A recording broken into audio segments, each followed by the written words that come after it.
Hello குழந்தைங்களா, நீங்கள் நேர்மையாக இருந்தால் உங்களுக்கு எந்த மாதிரியான பரிசு கிடைக்கும் அப்படின்னு ஒரு கதை மூலியமாக பார்க்கலாங்களா?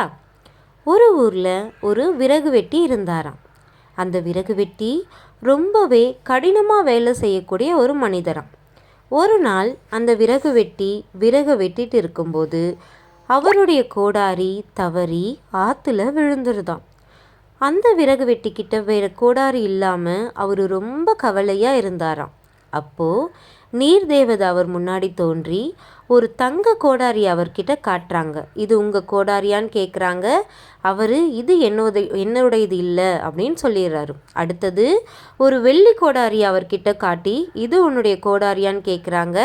இது என்னுடைய கோடாரி இல்லை அப்படின்னு சொல்லிடுறாரு. லாஸ்ட்டாக அவருடைய கோடாரி அவர்கிட்ட காட்டி இதுதான் உன்னுடைய கோடாரியான்னு கேட்குறாங்க. அவர் ஆமான்னு சொல்கிறாரு. ஸோ வனதேவதை எல்லா கோடாரியும் பரிசாக கொடுத்துட்டாங்க.